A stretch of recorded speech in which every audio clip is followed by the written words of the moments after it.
الله أكبر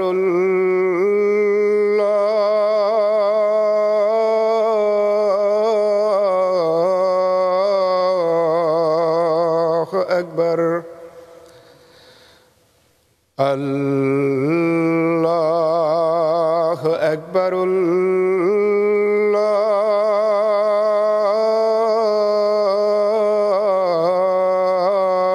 الله أكبر أشهد أن لا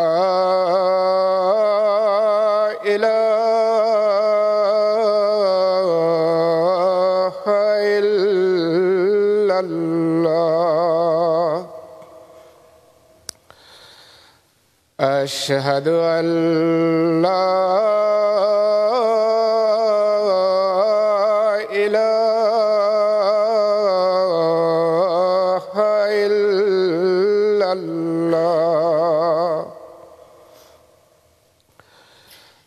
أشهد أن محمدًا رسول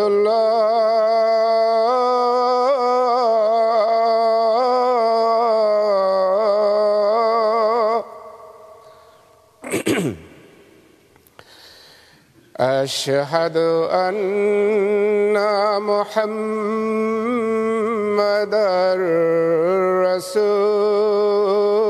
رسول الله حي على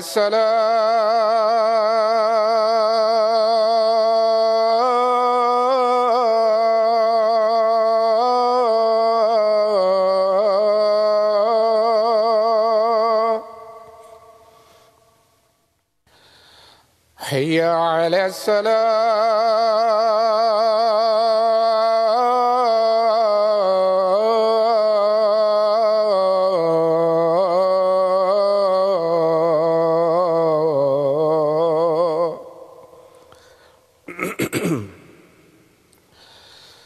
حي على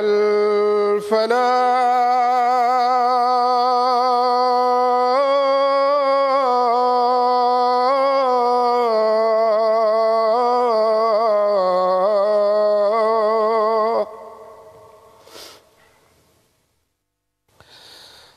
حي على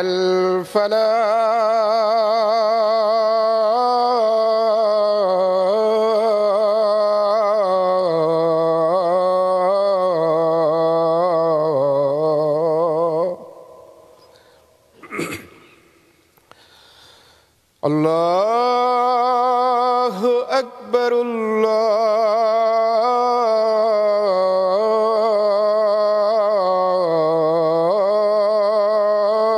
الله أكبر لا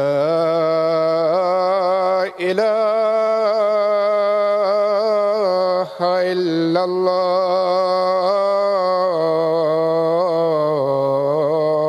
الله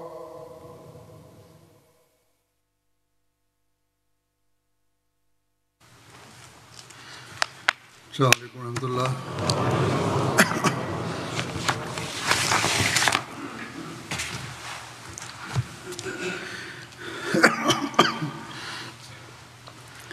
أشهد أن لا إله إلا الله وحده لا شريك له وأشهد أن محمدًا عبده ورسوله أما بعد فأعوذ بالله من الشيطان الرجيم بسم الله الرحمن الرحيم الحمد لله رب العالمين الرحمن الرحيم مالك يوم الدين إياك نعبد وإياك نستعين اهدنا الصراط المستقيم صراط الذين أنعمت عليهم غير المغضوب عليهم ولا الضالين আল্লাহ তাআলা কা আল্লাহ তাআলার আমাদের প্রতি এটি অপার অনুগ্রহ যে তিনি আমাদেরকে হযরত মসিহে মাউদ আলাইহিস সালামকে মান্য করার তৌফিক দিয়েছেন, যার মাধ্যমে আল্লাহ তাআলা ইসলামের পুনর্জাগরণের প্রতিশ্রুতি দিয়েছিলেন। তিনি আল্লাহ তাআলার প্রতিশ্রুতি অনুযায়ী এবং মহানবী সাল্লাল্লাহু আলাইহি ওয়াসাল্লামের ভবিষ্যৎবাণী অনুযায়ী মহানবী সাল্লাল্লাহু আলাইহি ওয়াসাল্লামের দাসত্বে ইসলাম ধর্মের পুনর্জাগরণের জন্য আল্লাহ তাআলার পক্ষ থেকে প্রেরিত হয়েছেন। আর এরপর আল্লাহ তাআলার প্রতিশ্রুতি অনুযায়ী এবং মহানবী সাল্লাল্লাহু আলাইহি ওয়াসাল্লামের ভবিষ্যৎবাণী অনুযায়ী তার বানানো জামাতে খিলাফতের ধারা সূচিত হয়েছে। অতএব এটি আল্লাহ তাআলার প্রতিশ্রুতি এবং মহানবী সাল্লাল্লাহু আলাইহি ওয়াসাল্লামের ভবিষ্যৎবাণী সমূহের পূর্ণ হওয়ারই বহিঃপ্রকাশ, যার কারণে আমরা প্রতি বছর পৃথিবীতে যেখানেই আহমদিয়া জামাত প্রতিষ্ঠিত আছে 27শে মে তারিখে খিলাফত দিবস উদযাপন করে থাকি। 26 মে তারিখে হযরত মসিহে মাউদ আলাইহিস সালাম মৃত্যুবরণ করেন এবং 27 তারিখে জামাত ঐশী প্রতিশ্রুতি অনুযায়ী হযরত মাওলানা হাকিম নুরউদ্দিন রাদিয়াল্লাহু তাআলা আনহুকে খলিফা নিযুক্ত করে তার হাতে হযরত মসিহে মাউদ আলাইহিস সালামের কাজকে জারি করার অঙ্গীকার করে এবং বয়াত করে। আর এরপর হযরত খলিফাতুল মসিহ আউয়ালের তিরোধানের পর হযরত খলিফাতুল মসিহ সানি রাদিয়াল্লাহু তাআলা আনহুর হাতে জামাত একত্রিত হয়। আর কিছু আভ্যন্তরীণ বিরোধিতা এবং সকল প্রকার প্রতিকূল পরিস্থিতি সত্ত্বেও আমরা আল্লাহ তাআলার সাহায্যের নিদর্শন দেখেছি। আর আজ এই খিলাফত তিনি তার খিলাফতকাল প্রায় 52 বছর জারি থাকে। আর এই যুগে জামাত আহমদিয়া দিন দিন উন্নতি করে গেছে। এরপর খলিফাতুল মসিহ সানি রাদিয়াল্লাহু তাআলা আনহুর তিরোধানের পর খিলাফতে সালেসা আর যুগ আরম্ভ হয়। আর এই যুগে জামাতের উন্নতির দৃশ্য আমরা দেখেছি। শত্রুরা অনেক চেষ্টা করেছে জামাতকে নিশ্চিহ্ন করে দেওয়ার, কিন্তু তা সত্ত্বেও আমরা ইতিহাসে উন্নতির দৃশ্যই দেখতে পাই। এরপর যখন হযরত খলিফাতুল মসিহ সালেসের তিরোধান হয় তখন পুনরায় আল্লাহ তাআলা নিজের কুদরতের হাত প্রকাশ করেছেন এবং খিলাফতের রাবেয়ার যুগ আরম্ভ হয়েছে, যাতে শত্রুরা জামাতকে শেষ করে দেওয়ার পূর্ণ চেষ্টা করেছে পুনরায়, কিন্তু সকল দিক থেকে তারা ব্যর্থতাই দেখেছে। আর এই শত্রুতার কারণে হযরত খলিফাতুল মসিহ রাবেকে পাকিস্তান থেকে হিজরত করতে হয়েছে আর ইংল্যান্ডে কেন্দ্র প্রতিষ্ঠিত হয়েছে। আর এরপর জামাতের যে উন্নতির গতি তা কিভাবে বৃদ্ধি পেয়েছে তা পৃথিবীবাসী দেখেছে। আর জামাতের যারা বিরোধিতা করেছে তারা এই উন্নতি দেখে দিন দিন আফসোস করে গেছে। এরপর খলিফাতুল মসিহ রাবে ইন্তেকাল করলে আল্লাহ তাআলা পুনরায় নিজের প্রতিশ্রুতি পূর্ণ করার দৃশ্য দেখিয়েছেন এবং খিলাফতে খামেসার নির্বাচন হয়। আর আল্লাহ তাআলা আমাকে আমার অসংখ্য দুর্বলতা সত্ত্বেও অসাধারণ সাহায্য ও সমর্থনে ধন্য করেছেন এবং জামাতের উন্নতির এই ধারা অব্যাহত থেকেছে। বহু নতুন দেশে এই যুগে আহমদিয়াতের চারা রোপিত হয়েছে, বহু নতুন স্থানে জামাতে আহমদিয়ার ধারা আরম্ভ হয়েছে। শত শত শহর গ্রামে স্বয়ং আল্লাহ তাআলা তাদের হেদায়েত দিয়ে খিলাফতের পথ মানুষকে দেখিয়েছেন। মানুষের হৃদয়ে খিলাফতের সাথে সম্পর্কের প্রেরণা জুগিয়ে নিষ্ঠাবানদের জামাত প্রতিষ্ঠার উপকরণ সৃষ্টি করেছেন। আর এই দৃশ্য আল্লাহ তাআলা প্রতিনিয়ত দেখিয়ে চলেছেন।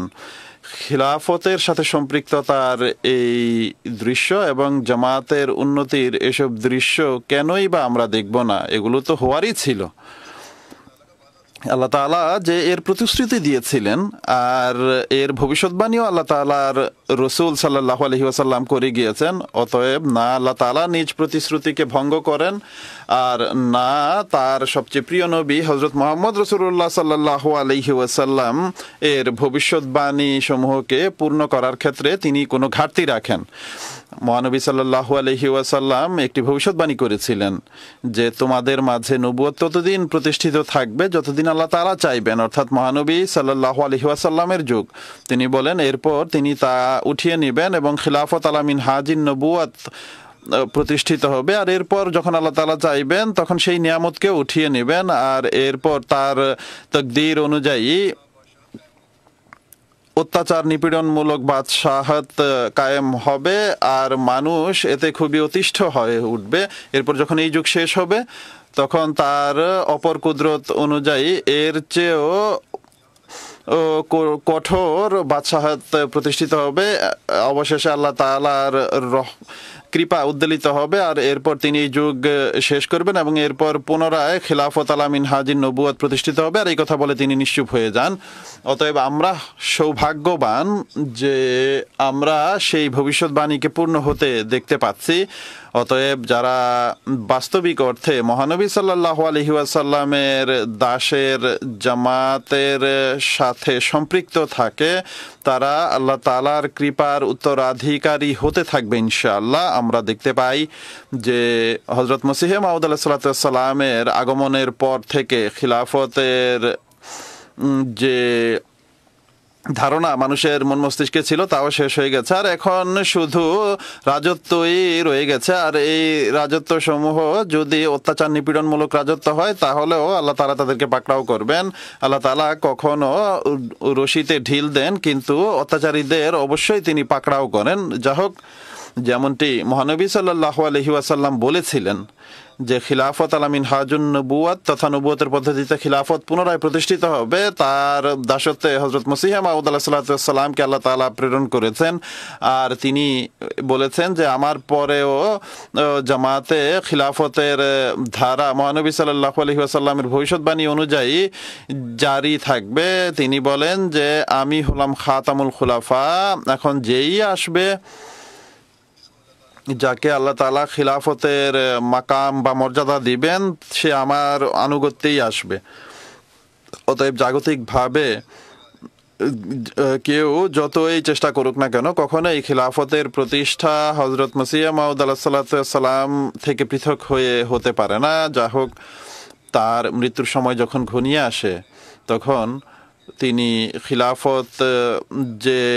খিলাফতের ধারা যে চালু থাকবে সে সম্পর্কে সংবাদ দিয়ে বলেন যে আল্লাহ তাআলা দুই ধরনের কুদরত প্রকাশ করে থাকেন। প্রথমত স্বয়ং নবীদের হাতে নিজের কুদরতের হাত প্রদর্শন করেন আর দ্বিতীয়ত তখন যখন নবীর মৃত্যুর পর বিপদের সম্মুখীন হতে হয় আর শত্রুরা শক্তি লাভ করে মনে করে যে এখন সবকিছু শেষ হয়ে গেছে আর বিশ্বাস করে নেয় যে এখন এই জামাত নিশ্চিহ্ন হয়ে যাবে আর স্বয়ং জামাতের লোকেরাও দ্বিধান্বিত হয়ে পড়ে আর তাদের কোমর ভেঙে যায় আর বহু দুর্ভাগা মুরতাদ হওয়ার পথ অবলম্বন করে। তখন খোদা তাআলা পুনরায় নিজের অসাধারণ কুদরত প্রকাশ করেন এবং পতনোন্মুখ জামাতকে সামলে নেন। অতএব যারা শেষ পর্যন্ত ধৈর্য ধারণ করে খোদা তাআলার সেই এই কুদরতকে দেখতে পাই, যেমনটি হযরত আবু বকর সিদ্দিকের সময় হয়েছে, যখন মহানবী সাল্লাল্লাহু আলাইহি ওয়াসাল্লামের মৃত্যু একটি অসময়ের মৃত্যু বলে মনে করা হয়েছে, আর অনেক আরব বেদুইন মুরতাদ হয়ে যায়, আর সাহাবীরাও দুঃখের কারণে পাগলের মতো হয়ে গিয়েছিলেন। তখন খোদা তাআলা আবু বকর সিদ্দিককে দাঁড় করিয়ে পুনরায় ইসলামকে পতনের মুখ থেকে রক্ষা করেছেন, আর সেই প্রতিশ্রুতিকে পূর্ণ করেছেন যেখানে বলা হয়েছে ওয়ালা ইউমাক্কিনান্না লাহুম দীনাহুমুল্লাযী ইরতাযালাহুম ওয়ালা ইউবাদদিলান্নাহুম মিন বাদি খাউফিহিম আমনা। অর্থাৎ ভয়ের পর আমরা পুনরায় তাদের পদক্ষেপকে দৃঢ় করব। তিনি বলেন, অতএব হে প্রিয়রা, যখন প্রাচীনকাল থেকে খোদা তাআলার রীতি এটি যে আল্লাহ তাআলা দুটি কুদরত প্রকাশ করেন যেন বিরোধীদের দুটি আনন্দকে তিনি পদদলিত করেন। অতএব এখন এটি সম্ভব নয় যে খোদা তাআলা নিজের প্রাচীন রীতিকে পরিত্যাগ করবেন। তাই তোমরা আমার কথা যা আমি তোমাদের সামনে বলেছি তা থেকে নিরাশ হয়েও না, আর তোমাদের মন যেন ভেঙে না পড়ে, কেননা তোমাদের জন্য দ্বিতীয় কুদরতের দেখাও আবশ্যক, আর তার আগমন তোমাদের জন্য উত্তম, কেননা তা স্থায়ী, যার ধারাবাহিকতা কিয়ামত পর্যন্ত কর্তৃত হবে না। আর সেই দ্বিতীয় কুদরত ততক্ষণ পর্যন্ত আসতে পারে না যতক্ষণ পর্যন্ত আমি না যাব। এখানে আমি এটিও বলে দিতে চাই যে আমি এই কথা দ্বারা এই দলিলও দেই যে যারা হযরত মসিহ মাউদ আলাইহিস সালামের বয়স নিয়ে তর্ক বিতর্ক করে, তাদের জন্য এখানে উত্তর রয়েছে যে তিনি তার বয়সের সাথে সম্পৃক্ত করে কথা বলেননি যে এত বছর বাকি আছে, বরং কাজ পূর্ণ করাকে তিনি গুরুত্ব দিয়েছেন বা দায়িত্ব পালন করাকে গুরুত্ব দিয়েছেন। যাই হোক, তিনি বলেন যে আমি যখন চলে যাব তখন খোদা তাআলা সেই দ্বিতীয় কুদরতকে তোমাদের জন্য প্রেরণ করবেন, যা চিরকাল তোমাদের সাথে থাকবে, যেমনটি খোদা তাআলার বারাহিনে আহমদিয়াতে প্রতিশ্রুতি রয়েছে। আর সেই প্রতিশ্রুতি আমার সম্পর্কে নয়, বরং তোমাদের সম্পর্কে দেয়া হয়েছে, যেমনটি খোদা তাআলা বলেছেন যে আমি এই জামাতকে যা তোমার অনুসারী কিয়ামত পর্যন্ত অন্যদের উপর প্রাধান্য দিব। অতএব তোমাদের জন্য আমার বিচ্ছেদ দিবস আসাও আবশ্যক। এরপর সেই দিবস আসবে যা স্থায়ী প্রতিশ্রুতির দিবস। আমাদের খোদা সত্য প্রতিশ্রুতির খোদা এবং তিনি সত্যবাদী খোদা।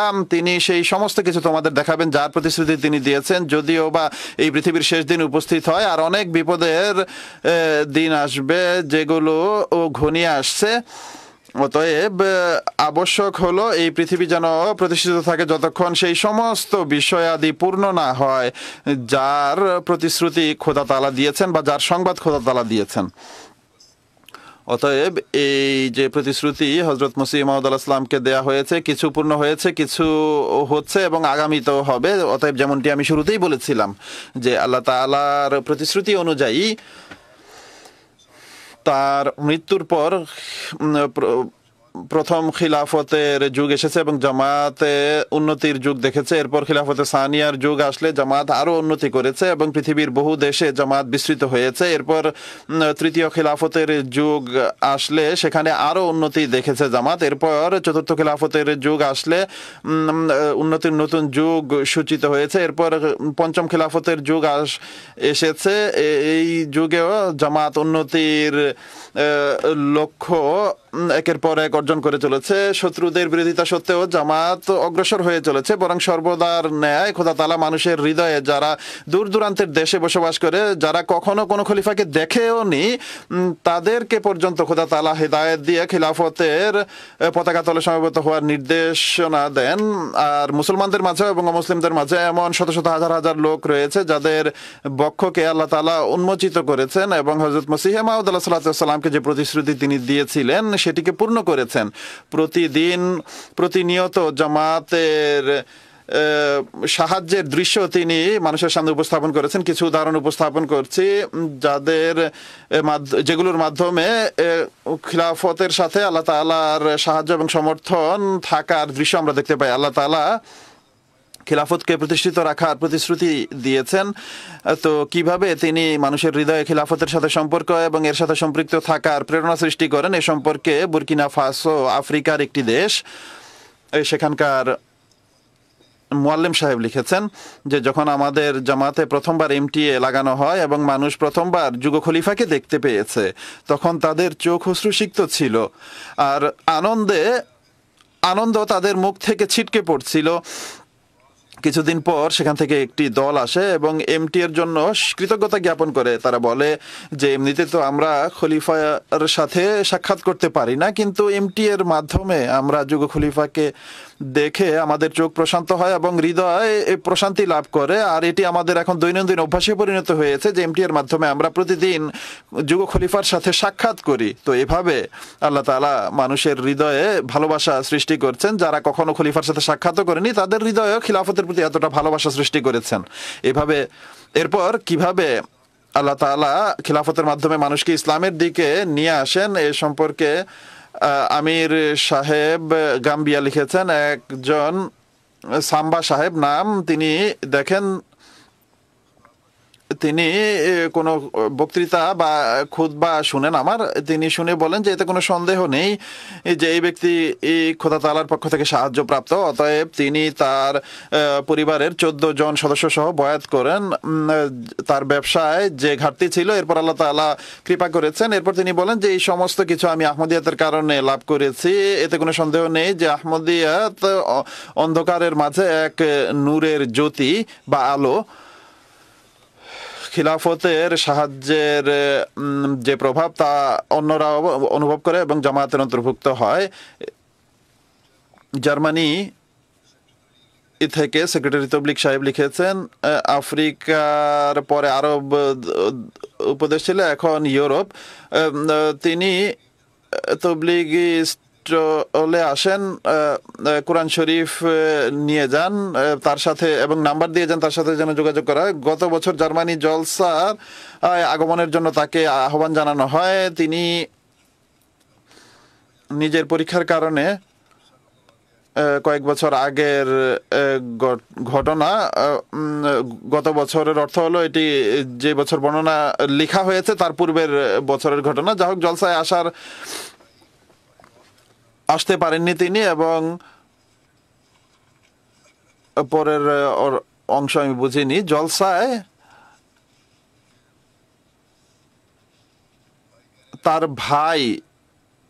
তার ভাইকে পাঠিয়ে দিয়েছেন তিনি। তার ভাই আমার বক্তৃতা শোনার পর বলেন যে এই ব্যক্তি অবশ্যই খোদা তাআলার সাহায্যপ্রাপ্ত, এটি খোদা তাআলা তার মনে ধারণার উদয় করেছেন যে এই খেলাফত সত্য। তিনি সেই রাতে বয়াত ফরম পূরণ করে জামাতে আহমদের অন্তর্ভুক্ত হয়ে যান। এই যে প্রেরণা, এটি শুধু আল্লাহ তাআলাই মানুষের হৃদয় সৃষ্টি করতে পারেন, আর এজন্য তিনি তা করেন কেননা তিনি এই প্রতিশ্রুতি দিয়েছেন। অপর আরব বন্ধু যিনি ছিলেন তিনি প্রথম দিন বয়াত করেননি, কিন্তু জামাত সম্পর্কে অনেক প্রশ্ন করতে থাকেন। আমার সাথে আরবদের একটি বৈঠকও ছিল। কুফর সম্পর্কে একজন একটা প্রশ্ন করতে চেয়েছিল, একই প্রশ্ন অপর এক আরব বন্ধু করেন, যার উত্তর আমি তাকে বিস্তারিতভাবে প্রদান করি। এই উত্তর শুনে তিনি আশ্বস্ত হন আর বয়াত অনুষ্ঠানের পূর্বেই তিনি বয়াত ফরম পূরণ করে তিনি সেই বয়াত অনুষ্ঠানে যোগ দেন। গাম্বিয়ার আমির সাহেব লিখেছেন পরবর্তী ঘটনা যে আল্লাহ তাআলা কিভাবে নিষ্ঠাবানদের একত্রিত করে জামাতে নিয়ে আসেন এবং খিলাফতের সাহায্যের প্রতিশ্রুতি পূর্ণ করেন। এ সম্পর্কে তিনি বলেন যে একটি স্থান রয়েছে কিরগ, সেখানে যখন জামাত প্রতিষ্ঠিত হয় তখন এক বন্ধু আলহাজ ইফায়ে সাহেব জামাতের প্রচণ্ড বিরোধিতা করেন। জামাতের বই পুস্তককে হাত লাগানো পর্যন্ত তিনি পছন্দ করতেন না, কিন্তু আমাদের দায়ী ইলাল্লাহদের তবলিগ করতে থাকেন। একদিন তার গ্রামে নৌবাহিনীদের জন্য একটি তবলিগি প্রোগ্রাম রাখা হয়। আমাদের দায়ী ইলাল্লাহরা তাকে এই বিষয়ে রাজি করান যে তিনি কোনো বই না পড়লেও একবার যেন আমাদের সাথে মিশন হাউসে আসেন এবং আমাদের প্রোগ্রামে অংশগ্রহণ করেন। আমরা তাকে কোনো তবলিগ করব না এবং আমরা এই বিষয়ে কোনো কথাও বলবো না, আপনি শুধু প্রোগ্রামে অংশ নিয়ে আমাদের কথা শুনুন। অতএব তিনি যখন মিশন হাউসে আসেন তখন বলেন যে আমি আপনাদের ক্লাসে অংশ নিতে চাই না, এখানে টিভি যে এই রুমে আছে সেখানে বসে টিভি দেখছি, তাই তাকে টিভির রুমে বসিয়ে টিভিতে এমটিএ চালানো হয়, সেখানে তাকে রেখে বাকিরা ক্লাসে অংশ নেওয়ার জন্য মসজিদে চলে যায়। এরই মাঝে তিনি এমটিএতে আমার খুতবা চলছিল তা শোনেন। ক্লাসের পর যখন তার সাথে কথা হয় তখন তিনি বলেন যে এই এই ব্যক্তি মিথ্যাবাদী নয়, অর্থাৎ এই যে খিলাফত, এটি তো সত্য খিলাফত মনে হচ্ছে আমার কাছে। এখন এটি সম্ভব নয় যে আমি পিঠ ফিরিয়ে নেব। অতএব তিনি তার পরিবারের 10 সদস্য সহ বয়াত করে জামাতের অন্তর্ভুক্ত হয়ে যান। এটি কি কোনো মানুষের কাজ হতে পারে? না, নিশ্চিতভাবে আল্লাহ তাআলা নিজের প্রতিশ্রুতি পূর্ণ করে দেখাচ্ছেন এভাবে। খিলাফতের সাথে সম্পর্কের ক্ষেত্রে উন্নতি করার আরেকটি ঘটনা, আল্লাহ তাআলার প্রতিশ্রুতি পূর্ণ হওয়ার আরেকটি ঘটনা, ক্যামেরুন এর একটি শহর ওয়ান্ডেরে। সেখানে এক ব্যক্তি 8 জন সহ নিজের ফ্যামিলির বয়াত করেন এবং নবওয়াইন বলেন যে এমটিএ আমাদের সন্তানদের জীবন পাল্টে দিয়েছে এবং ধর্মের ক্ষেত্রে তাদের জ্ঞান বৃদ্ধি পেয়েছে। আব্দুর রহমান একজন রয়েছে তাদের মাঝে, তিনি ও লেভেল করছেন। তিনি আমার খুতবা অনেক আগ্রহের সাথে শুনেন। জুমার দিন স্কুল টিচারকে বলে যে আমি ঘরে খুতবা শুনতে যাব, আর স্কুল ছাড়তে পারি কিন্তু খুতবা আমি ছাড়তে পারবো না। এটি হলো তার ইমানের অবস্থা। তার পিতা বলেন যে প্রত্যেক শুক্রবার স্কুল ছেড়ে দিয়ে সে খুতবা শুনতে আসে এমটিএতে। আর আব্দুর রহমান তিনি নিজেই বলেন যে খুতবা শুনলে আমার ইমান এবং জ্ঞান বৃদ্ধি পায়। পূর্বে আমি যতই মন্দ কাজ করতাম সব এখন ছেড়ে দিয়েছি। অতএব এরা হলো সেসব লোক যারা খিলাফতের সাথে সম্পৃক্ত হওয়ার যে অঙ্গীকার তাও পালন করছে। নিশ্চিতভাবে অনেক সময় আসবে যখন তারা উন্নতি করে সবার উপরে চলে যাবে, কেননা তারা এই যে প্রতিশ্রুতি তা পূর্ণ হওয়ার বা তার সত্যায়নস্থল হওয়ার চেষ্টা তাদের মাঝে রয়েছে। এরপর আল্লাহ তাআলার নির্দেশনা বা হেদায়েত বা প্রতিশ্রুতি যা রয়েছে মুসলিম আল ইসলামের খিলাফতের সাথে মানুষকে যুক্ত করার, তার আরেকটি ঘটনা বুরকিনা ফাসোর একটি স্থান। সেখানে অনেক তাবলীগ করা হয় কিন্তু কোনো ফল লাভ হয়নি। মুআল্লিম সাহেব বলেন যে যাওয়ার সময় আমি কয়েকজনকে বলি যে আপনারা যখন শহরে আসবেন তখন অবশ্যই আমার ঘরে আসবেন। অতএব কিছুদিন পর তাদের মধ্যে থেকে কোনো এক ব্যক্তি ভন সাহেব আমাদের ঘরে আসেন। তখন তাকে এমটিএ এর সামনে বসিয়ে দেওয়া হয়। কিছুক্ষণ পর তিনি যখন এমটিএতে আমাকে দেখেন তখন বলেন যে এই ব্যক্তিকে তো আমি পূর্বেও স্বপ্নে দেখেছি। অতএব তখনই বিনা কোনো দলিলে তিনি আহমদিয়াত গ্রহণ করে নেন এবং ফিরে গিয়ে নিজ গ্রামের লোকদের বলেন, এই বিষয়ে অবগত করেন। এখন তার গ্রামের আরো ব্যক্তি এরা বয়াত করে, আর এখন এই গ্রামে এক দৃঢ় জামাত প্রতিষ্ঠিত হয়েছে। এরপর অনুরূপভাবে আরেকটি ঘটনা, আল্লাহ তাআলার সাহায্যের ঘটনা, যে কিভাবে তিনি মানুষের হৃদয়ে খিলাফতের সাথে সম্পর্কের প্রেরণা সৃষ্টি করছেন, ইসলামের প্রকৃত শিক্ষা তাদের সামনে সুস্পষ্ট করছেন। এ সম্পর্কে কিরগিজস্তান থেকে সুলতান সাহেব তিনি বলেন, কিরগিজস্তানের এলাকা থেকেই তিনি লিখছেন যে আমার পুত্র এবং স্ত্রী বয়াত করেছিল। আমি 2017 সনে প্রতি জুমাতে মিশন হাউসে যাওয়া আরম্ভ করি। যখন আমি এবং আমার স্ত্রী গাড়িতে বসে নামাজে যেতাম তখন প্রায় 12 কিলোমিটার সফরে আমরা সর্বদা যুগ খলিফার খুতবার রেকর্ডিং শুনতাম। তিনি বলেন যে আমি যখনই সেই খুতবাগুলো শুনেছি তখন থেকে আমার প্রেরণা সৃষ্টি হয়েছে। অতএব এবছর 2 মে, এটি মনে হয় 2022-এর ঘটনা, তিনি বলেন যে 2 মে তারিখে রমজান মাসের পবিত্র ক্ষণে আমি বয়াত করেছি। আমি পূর্বে এটি করতে চাচ্ছিলাম কিন্তু কোনো না কোনোভাবে এটি রয়ে যেত, কিন্তু আমার ভেতরে যা কিছু ঘটছে তা আমি বলে বোঝাতে পারবো না, তা ভাষায় প্রকাশ করতে পারবো না। আমি প্রতি নামাজে ইসলাম সম্পর্কে জ্ঞান বৃদ্ধির জন্য আল্লাহ তাআলার কাছে দোয়া করতাম। প্রতি জুমার নামাজ প্রতিনিয়ত বা অনবরত আমার সামনে নতুন কিছু না কিছু উন্মুক্ত করতো। গিনি-বিসাউ আরেকটি দেশ, কিভাবে খিলাফতের মাধ্যমে মানুষের বক্ষ উন্মোচন করছেন আল্লাহ তাআলা, এই সম্পর্কিত ঘটনা। উসমান বালডে সাহেবের একটি ঘটনা এটি। তিনি একজন নবদীক্ষিত আহমদী, অন্য কোনো এলাকায় তিনি থাকেন। তিনি যখন বলেন যে তিনি যখন জানতে পারেন যে তার আত্মীয়রা অনেক বেশি সংখ্যা আহমদিয়ত গ্রহণ করছেন, তখন তিনি কিছু মৌলবী একত্রিত করে সেই এলাকায় নিয়ে আসেন, আর যেন জামাতের বিরোধিতা করতে পারেন। আমাদের মৌলানা সাহেব তাকে বলেন যে আপনি অবশ্যই বিরোধিতা করুন, কিন্তু আমাদের কথা একবার শুনে নিন। কমপক্ষে তাদের মাঝে এতটা ভদ্রতা আছে যে তারা বিরোধিতা করলেও কথা শুনতে প্রস্তুত হয়ে যায়। পাকিস্তানের মতো নয় যে কথা শুনতেই তারা প্রস্তুত হয় না। মৌলভী সাহেব আসতে অস্বীকার করেন। মৌলবীদের যে অভ্যাস সে অনুযায়ী তারা তা করেছে, কিন্তু উসমান সাহেব দাওয়াত কবুল করেন এবং জামাতের কথা শুনতে আসেন। অতএব তাকে হযরত মুসলিম মাউদ ইসলামের আগমন সম্পর্কে অবগত করা হয়।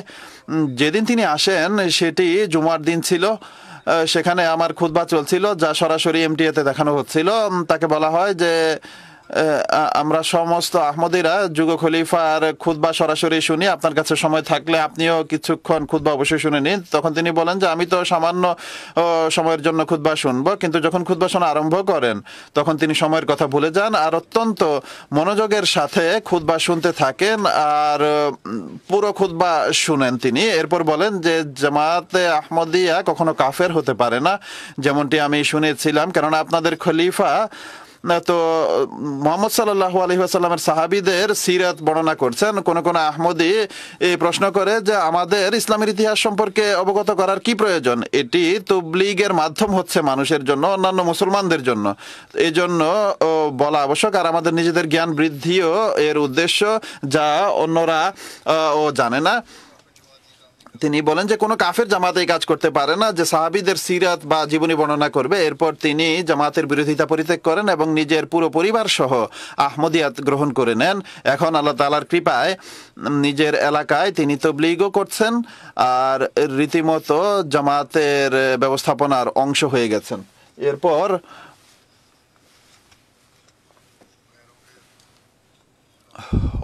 খিলাফতের ডাকে সাড়া দিয়ে অন্যদের কিভাবে হেদায়েত দেয়া হয় এই সম্পর্কিত একটি ঘটনা কঙ্গো কিনশাসা থেকে লোকাল মিশনারি সাহেব লিখেছেন, যেখানকার একটি অঞ্চলে তাবলীগের ব্যবস্থা করা হয়। তখন কিছু লোক সাংগঠনিকভাবে বিরোধিতা আরম্ভ করে। 3 মাস পর একদিন সেসব বিরোধীদেরই একজন বন্ধু উসমান সাহেব তিনি মিশনের সাথে যোগাযোগ করেন এবং বলেন যে তিনি তার পুরো পরিবার সহ জামাতের অন্তর্ভুক্ত হতে চান। যখন তাকে কারণ জিজ্ঞেস করা হয় তখন তিনি বলেন যে একদিন আমার স্ত্রী স্যাটেলাইট চ্যানেল দেখছিল, তখন আপনাদের চ্যানেল এমটিএ চলে আসে। সে যেহেতু জানতো যে আমি আহমদিয়াতের বিরোধিতায় অগ্রগামী, তাই সে আমাকে ডেকে নেয়। যখন আমি জামাত সম্পর্কে বিভিন্ন বিষয় দেখতে থাকি, জিজ্ঞেস করতে থাকি, তখন আমার স্ত্রী বলে যে আগে প্রোগ্রাম শোনো, পরে প্রশ্ন করো। তখন আমার খুতবা চলছিল। খুতবা শোনার পর সে বলে যে আমি নিশ্চিত বিশ্বাস উপনীত হয়েছি যে যে আওয়াজ আমার কানে আজ এসেছে এটি ইসলামের প্রকৃত চিত্র। আর খলিফার কথা শোনার পর জামাতের সত্যতার ক্ষেত্রে আমার আর কোনো সন্দেহ নেই। খিলাফতের প্রতি ভালোবাসা কিভাবে আল্লাহ তাআলা মানুষের হৃদয়ে সৃষ্টি করেন, ইমানের মাঝে কিভাবে বৃদ্ধি ঘটান। এক ব্যক্তি যে হাজার হাজার মাইল দূরে অবস্থান করে বা বসবাস করে, যেভাবে আমি পূর্বেই বলেছি যে সেও তার আবেগের বহিঃপ্রকাশ কিভাবে করে। সেনেগাল এর একজন বন্ধু ওমর সাহেব তিনি বলেন যে আপনার খুতবা যখনই শুনি হৃদয়ে এক অদ্ভুত স্বাদ অনুভব করি। দোয়া করুন যেন এই স্বাদ সর্বদা অনুভূত হয়। খুতবা শুনে আমার চোখ থেকে অশ্রু প্রবাহিত হয়। আমি আপনাকে ভালোবাসি। দোয়া করুন যেন খোদা, রসুল এবং মসিহ মাউদ আলাইহিস সালাম এবং আপনার প্রতি ভালোবাসার কারণে ভালোবাসা আমার এই পৃথিবীর অন্য যে কোনো ভালোবাসার চেয়ে যেন বেশি হয়।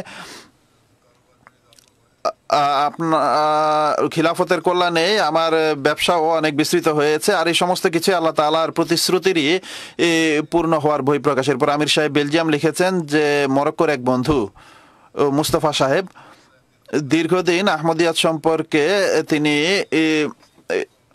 গবেষণা করেছেন। তিনি বলেন যে ছোটবেলা থেকে আমি আলেমদের সংস্পর্শে সময় কাটিয়েছে, কিন্তু খলিফার খুতবা শুধু কোরআন শরীফের সঠিক তাফসীরই নয়, বরং মানুষকে আল্লাহ তাআলার নিকটে নিয়ে যায়।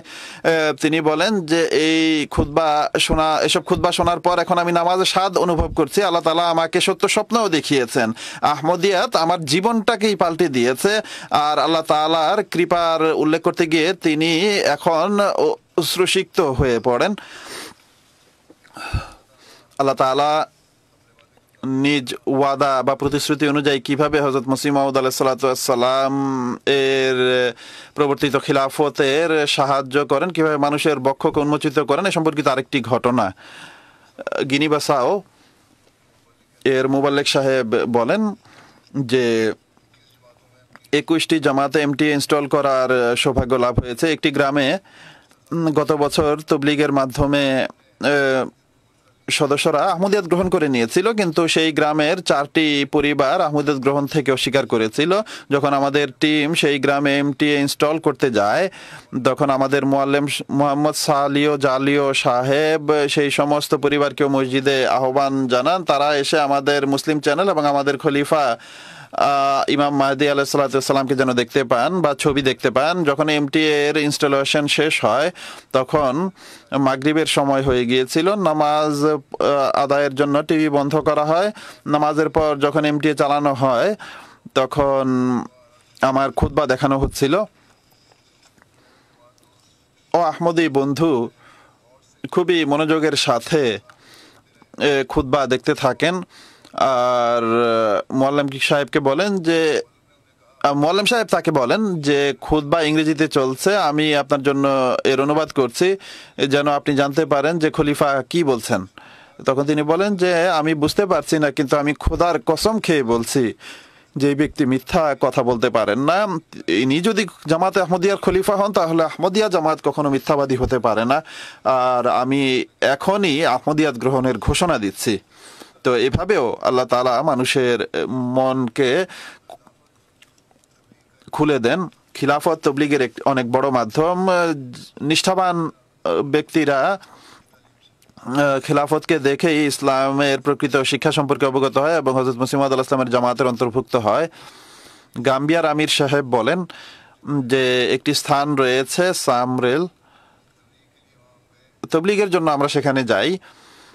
হযরত মসিহ মাউদ আলাইহিস সালামের আগমন সম্পর্কে অবগত করা হয় তাদেরকে। তার জামাতে অন্তর্ভুক্ত হওয়ার জন্য বয়াতের শর্ত পড়ে শোনানো হয়। তখন গ্রামের যিনি চিফ হয়ে থাকেন তিনি ইমাম এবং গ্রামের এক কমিটি সরাসরি বলে যে রাসূলুল্লাহ সাল্লাল্লাহু আলাইহি ওয়াসাল্লাম ইমাম মাহদির আগমনের ভবিষ্যৎবাণী করে গিয়েছেন, আর আজ প্রথমবার আমরা ইমাম মাহদির আগমনের কথা জানতে পেরেছি। আর যখন থেকে আহমদিয়াত দেখেছি আমরা খুবই প্রভাবিত হয়েছি। তারা বলেন যে শুধুমাত্র আহমদির এই প্রকৃত মুসলমান, কেননা তাদের কাছে খিলাফতের শক্তি রয়েছে যা সবাইকে এক মালায় গেঁথে রেখেছে। আর যখন তাদেরকে আমার ছবি দেখানো হয় তখন তারা বলেন যে তার মাঝে সত্য দেখতে পাচ্ছি আমরা, আর তাকে আমরা টিভিতেও দেখি। এরপর উপস্থিত সবাই যারা বেশ বড় সংখ্যায় ছিল সবাই বয়াত করে নেয়। যখন কোরআন শরীফের 3টি স্থানীয় ভাষায় কোরআনের অনুবাদ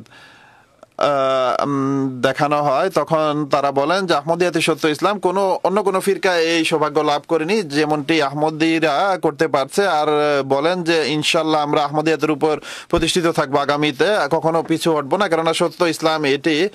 অন্যান্য মৌলবীরা এসে আমাদের সাথে কেবল প্রতারণাই করে যায়। এরপর মালি এর মুবাল্লিগ সাহেব বলেন যে এক ব্যক্তি রেডিও আহমদিয়ায় আসে এবং এসে বলে যে আমি বয়াত করতে চাই। আহমদিয়াতের কারণে আজ আমি জাহান্নামের আগুন থেকে রক্ষা পাচ্ছি।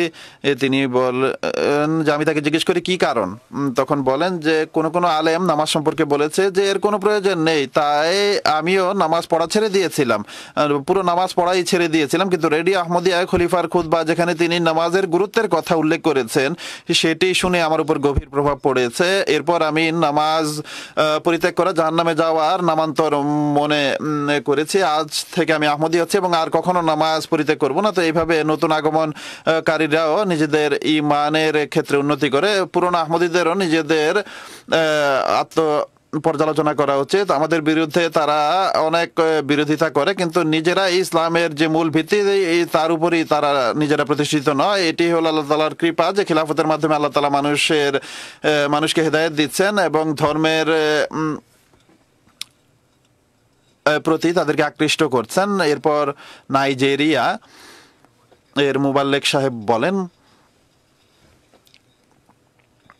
যে এমটিএ দেখার জন্য যেসব ডিশ লাগানো হয় সেখানে আমরা ডিশ লাগানোর পর আমরা তাতে খুতবা দেখি এবং অন্যান্য প্রোগ্রাম দেখি। এক ব্যক্তি বলে যে জামাত সম্পর্কে আমার অনেক আপত্তি ছিল এবং আমার মন আশ্বস্ত হচ্ছিল না, কিন্তু যখন ইমাম জামাত আহমদিয়ার খুতবা শুনি এবং তখন প্রকৃতিগতভাবেই আমার মন আশ্বস্ত হয়। আমি প্রকৃত ইসলামের সন্ধান পেয়েছি আর সমস্ত আপত্তির উত্তর পেয়ে গেছি আর আমি জামাতের অন্তর্ভুক্ত হয়ে গেলাম। এরপর পুণ্যাত্মাদের হেদায়েতের আরেকটি ঘটনা, গ্যাম্বিয়া।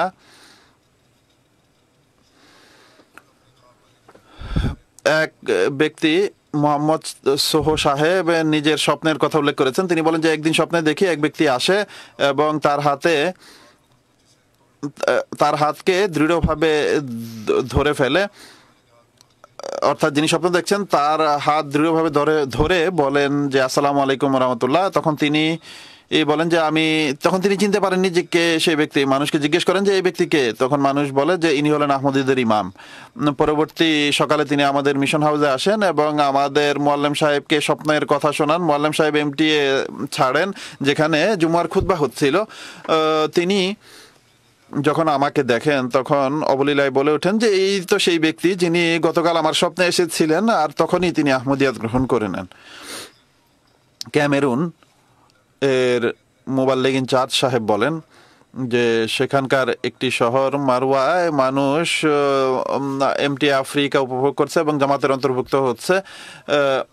এখানকার মোয়াল্লেম সাহেব আহমাদু সাহেব বলেন যে MTA-র মাধ্যমে আমাদের ঈমান দৃঢ় হয়েছে এবং যুগ খলিফার খুতবা, বক্তৃতা এবং আরবি প্রোগ্রামগুলোর মাধ্যমে আমাদের মাঝে এক জ্যোতি সৃষ্টি হয়েছে আর অন্ধকার শেষ হয়ে গেছে। এখন এমন মনে হয় যেন MTA এবং আহমদিয়াত আসার পূর্বে আমরা পশুতুল্য ছিলাম আর এখন MTA আমাদেরকে মানুষ করে তুলেছে। আল্লাহ তাআলা খিলাফতের সাহায্যে কিভাবে মানুষের বক্ষ উন্মোচিত করেন এর আরেকটি উদাহরণ। ক্যামেরুন এর মোয়াল্লেম সাহেব বলেন যে একবার জুমার খুতবা দিচ্ছিলাম, ধীরে ধীরে মসজিদে মানুষ প্রবেশ করছিল। আমি দেখলাম এক ব্যক্তি কোট পরে এবং মাথায় পাগড়ি পরে মসজিদে প্রবেশ করে। নামাজের পর আমি তাকে জিজ্ঞেস করি তুমি এই পোশাক কেন পরেছো? তিনি বলেন যে আমার এক আধ্যাত্মিক ইমাম আছেন আর তিনি এমন পোশাক পরেন। আপনি যদি তার সম্পর্কে আরো জানতে চান তাহলে কেবল একটি চ্যানেল MTA আফ্রিকা আছে, আপনি সেই চ্যানেল দেখবেন। সেই চ্যানেলে তার খুতবা দেখানো হয় আর তিনি মসজিদে শিশুদের সাথে প্রশ্নোত্তর অধিবেশনও করেন। আপনি যদি দেখেন তাহলে আপনি জানতে পারবেন যে তিনি কতটা সত্য এবং আল্লাহ তাআলার সাহায্যপ্রাপ্ত। তখন আমি তাকে 10টি বয়াতের শর্ত এবং তাকওয়া পত্রিকা থেকে ছবি বের করে দেখাই। তখন আমার ছবি তাকে দেখানো হয়। তিনি বলেন যে এই মসজিদ সেই ইমামই বানিয়েছেন। আপনি সেই লোক জানতো না যে এটি জামাত আহমদিয়ার মসজিদ আর আমি তার জামাতেরই মিশনারি। তখন উক্ত ব্যক্তি অনেক আনন্দিত হন এবং তৎক্ষণাৎ বয়াত করে নেন।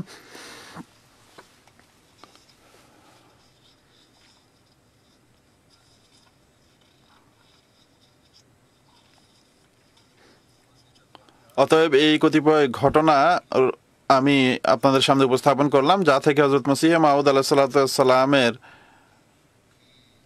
এই কথাগুলোর সত্যায়ন হয় বা খোদার প্রতিশ্রুতি পূরণের সত্যায়ন হয় যা তিনি মুসা আউদ আলাইহিসসালামের সাথে করেছিলেন। আর এর মাধ্যমে ইসলামের বিজয় অবশ্যম্ভাবী। খোদা তাআলা স্বয়ং মানুষের বক্ষ উন্মোচিত করেছেন, অন্যদের হৃদয়ে খিলাফতে আহমদিয়ার প্রভাব সৃষ্টি করছেন, নিষ্ঠাবান লোকদের খিলাফতে টেনে আনছেন। খিলাফতের 118 বছরের ইতিহাস এই কথার সাক্ষী যে আল্লাহ তাআলা এই খিলাফতে আহমদিয়ার সাহায্য সমর্থন করে যাচ্ছেন এবং জামাত প্রতিনিয়ত উন্নতির সোপান মাড়িয়ে চলেছে। আল্লাহ তাআলা আমাকেও নিজের বিশেষ কৃপায় এই দায়িত্ব পালনের তৌফিক দিন আর প্রত্যেক আহমদীকেও পূর্ণ নিষ্ঠা এবং বিশ্বস্ততার সাথে খিলাফতের সাথে যুক্ত রাখুন এবং কিয়ামত পর্যন্ত তারা যেন নিজেদের তাকওয়ার উপর প্রতিষ্ঠিত থাকে এবং খিলাফতে আহমদিয়া এমন লোকদের পেতে থাকে। আর সেই সমস্ত উদ্দেশ্য আল্লাহ তাআলা পূর্ণ করুন যেগুলো প্রতিশ্রুতি তিনি হযরত মুসা আউদ আলাইহিস সালাম এবং আমাদের সাথে করেছেন। আর খিলাফতের মাধ্যমে এক খোদার রাজত্ব পৃথিবীতে প্রতিষ্ঠিত হোক এবং হযরত মুহাম্মদ রাসূলুল্লাহ সাল্লাল্লাহু আলাইহি ওয়াসাল্লামের পতাকা পৃথিবীতে উড্ডীন হওয়ার দৃশ্য যেন মানুষ দেখতে পায়। নামাজের পর আমি জানাজা গায়েবও পড়াবো। প্রথম গায়েবানা জানাজা চৌধুরী মোহাম্মদ নসিরুল্লাহ খান সাহেবের, যিনি আজকাল কানাডায় ছিলেন, মৃত্যুবরণ করেছেন 90 বছর বয়সে। ইন্না লিল্লাহি ওয়া ইন্না ইলাইহি রাজিউন। আল্লাহ তাআলার কৃপায় তিনি ওসিয়তকারী ছিলেন। তার দাদা চৌধুরী নসরুল্লাহ খান সাহেব রাদিয়াল্লাহু তাআলা আনহু জামাতে আহমদিয়ার প্রাথমিক নাজরা আলা হিসেবে দায়িত্ব পালনের সৌভাগ্য পেয়েছেন। তিনি চৌধুরী জাফরুল্লাহ খান সাহেবের ভাতিজাও ছিলেন। তার পিতা করাচির আমির জামাতও থেকেছেন দীর্ঘকাল।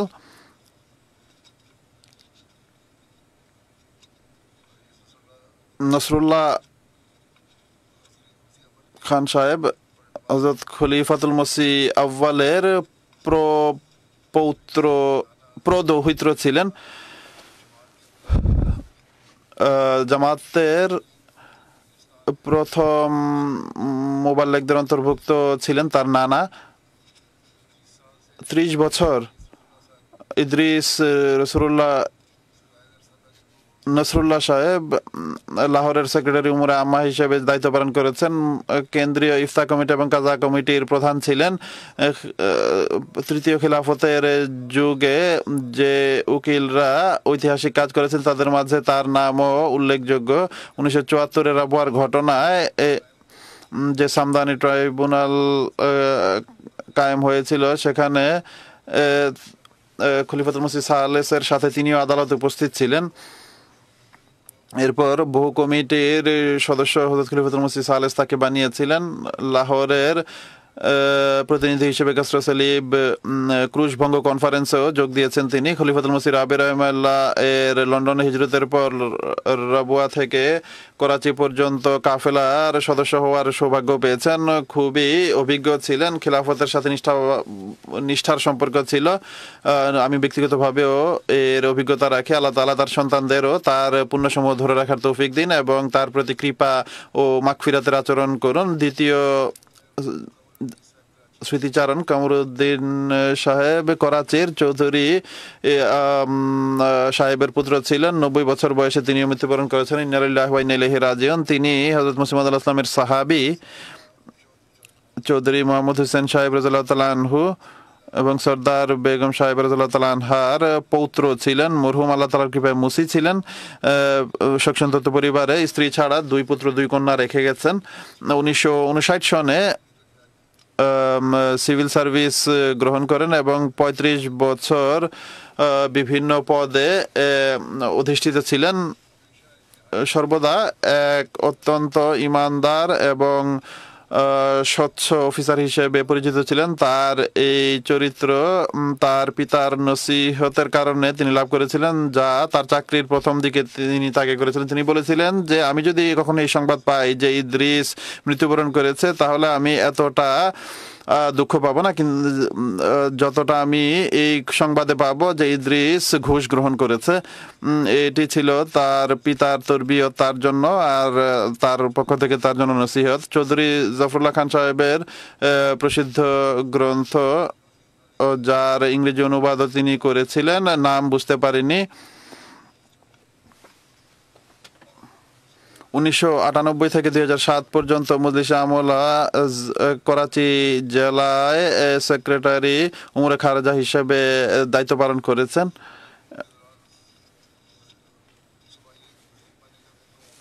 প্রাদেশিক মন্ত্রী হিসেবে তিনি দায়িত্ব পালন করেছেন। খলিফাতুল মসিহ সালেসকে তিনি পত্র লিখেছেন আর সেখানে বিসমিল্লাহ আর মাধ্যমে চিঠি আরম্ভ করেছিলেন, যেখানে এক বিরোধী মৌলবী তার বিরুদ্ধে কেস করে, আর দীর্ঘদিন তিনি সেই কেসের কারণে সমস্যার সম্মুখীন ছিলেন, কিন্তু সর্বদা তিনি সবার সাথে কৃপাপূর্ণ আচরণ করেছেন, অনেক বেশি আত্মীয়তার সম্পর্ক রক্ষা করেছেন।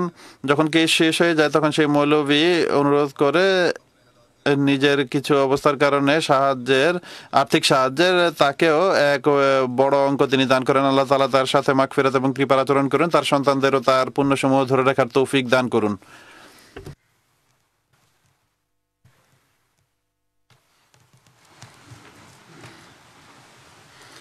আলহামদুলিল্লাহ